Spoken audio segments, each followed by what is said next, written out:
আসসালামু আলাইকুম hijabi girls. আমাকে একজন কমেন্ট করেছে, ক্যান ইউ মেক এ হিজাব হেয়ার স্টাইল, মানে হিজাব দিয়ে চুলের মতো হেয়ার স্টাইল করতে হবে। তো সেটাই আমি করার চেষ্টা করছি। তো এই যে তোমরা স্ক্রিনে যে ছবিটা দেখতে পাচ্ছ, এটার মতোই হবে স্টাইলটা। তো দেখি ভিডিওটা ভাইরাল হয়ে যায় কিনা। একদম ইউনিক একটা হিজাব স্টাইল করছি, মানে হিজাব দিয়ে হেয়ার স্টাইল, এরকমটা আমি আগে কখনো শুনিনি। তো আমি শুরু করে দিলাম। একটা হিজাব নিয়েছি, হিজাবের দুই পাশে কোনা রয়েছে 4টি। তো একটা কোনাকে আমি ঠিক এইভাবে কপালের উপর ভালোভাবে ভাঁজ করে একটা পিন দিয়ে আটকে দিয়েছি। এখন হিজাবের যে একটা প্রস্থের অংশে আরও একটি কোনা রয়েছে, সেটাকে আমি এইভাবে কোনা করে এখানটায় একটা পিন দিয়ে ভালোভাবে আটকে দিচ্ছি। তো আমার ইচ্ছে ছিল যে হিজাব হেয়ার স্টাইলটা আসলে কিভাবে করে এটা জানা ছিল না, ইচ্ছে ছিল করার। তো আমি ইউটিউবে অনেক ঘাটাঘাটি করে দেখলাম যে একটা মেয়ে রয়েছে, সেটা অন্য কোনো একটা দেশের, বাংলাদেশের বা ইন্ডিয়ার বা পাকিস্তানের না, অন্য কোনো একটা দেশের একটা মেয়েই হিজাব হেয়ার স্টাইলের ভিডিও বানায়, মানে বিভিন্ন কার্টুনের মতো হিজাব দিয়ে হেয়ার স্টাইল করে। তো অনেক কষ্টে এটা আমি শিখেছি। যাই হোক, তোমরা অনেক বেশি লাইক কমেন্ট করে দিও, কারণ এটা আমার অনেক কষ্টের ফল। তো এই হিজাবটা করতে প্রায় 10 মিনিটের মতো টাইম লেগেছিল আমার। এই যে এখন আমি হিজাবের অপর প্রান্তে যে আরও 2টা কোনা রয়েছে, সেখান থেকে একটা কোনা আমি এভাবে উঠিয়ে নিয়েছি এবং ভাঁজ করে ভালোভাবে একটা পিন দিয়ে আটকে দিলাম।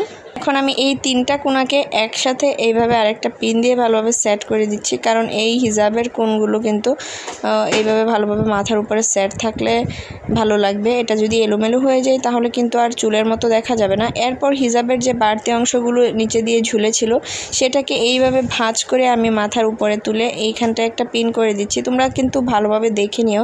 কেউ যদি আর কি ইচ্ছে থাকে যে হিজাব এইভাবে বাঁধবো, চুলের মতো করে ছবি উঠাবো, তাহলে করতে পারো। আমি জানি যে বাঙালি মেয়েরা কেউই এই হিজাব স্টাইলটা করবে না। আমি তো মানে কখনোই করব না, কারণ হচ্ছে আমার এইগুলো পরে বাইরে গেলে আমরা বাঙালি আর বাংলাদেশের পিপল কিভাবে নেবে আমি জানি না।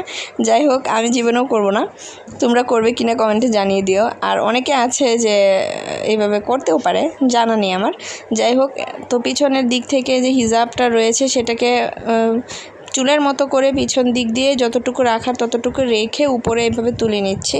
মানে আর বেশি নেই হিজাবের কাজ। আর এটা আমি বেশ বড় লম্বা একটা হিজাব নিয়েছি, মানে ছোট হিজাব দিয়ে ভালোভাবে হবে না। এই যে ওরকমভাবে চুলের মতো হয়ে আছে, আর একটু টেনে আমি নামিয়ে নিচ্ছি, কারণ পিছন দিকটা দেখলাম যে চুলটা চুলের মতো লাগছে না, মানে ঘাড়টা একদম খালি হয়ে গেছে। তো একটু নামিয়ে নিলাম এবং এইখানটায় আমি দুই পাশে 2টা পিন দিয়ে ভালোভাবে সেট করে দিচ্ছি। তোমরা দেখতে পাচ্ছ এখনই কিন্তু চুলের মতো একটা শেপ চলে এসেছে। তো এই হিজাবটা দিয়ে কিন্তু আমি 2টা চুলের স্টাইল দেখাবো। প্রথমে একটা তোমরা স্ক্রিনে ছবিতে দেখেছিলে, আর একটা কিন্তু সারপ্রাইজ রয়ে গেছে, সেটাই দেখাবো। তো একটু স্টাইল করছিলাম, এরপর আমি 2টা রাবার ব্যান্ড নিয়ে নিলাম। এই চুলটাকে আমি জুটি করব। এই স্টাইলটাও কিন্তু খুব ভালো লাগলো। মানে আমি দেখেছিলাম ওই মেয়েটা অন্যভাবে করেছিল, তবে আমি এই 2টাকে আবিষ্কার করেছি। একদিন লেগেছে আমার এটা শিখতে, মানে বারবার ট্রাই করে দেখছিলাম এটা কেমন হয়। তারপরে দেখলাম যে পারফেক্টই হচ্ছে। এখন এই 2টা রাবার ব্যান্ডের উপরে আমি 2টা সুন্দর সুন্দর ফুল লাগিয়ে দিচ্ছি যেন সুন্দর লাগে। আর এই যে পিঙ্ক কালার একটা ফুল, আমার কাছে 2টা পিন ছিল আর কি, ফ্লাওয়ার পিন, আর এক কালার ছিল না, তাই 2 কালার 2টা লাগালাম। কেমন লাগলো অবশ্যই কমেন্টে জানিয়ে দিও, আর ভালো লাগলে লাইক কমেন্ট শেয়ার করে দিও। নতুন নতুন হিজাব টিউটোরিয়াল পাওয়ার জন্য আমার চ্যানেলে কমেন্ট করো। আজকে এই পর্যন্তই, আল্লাহ হাফেজ।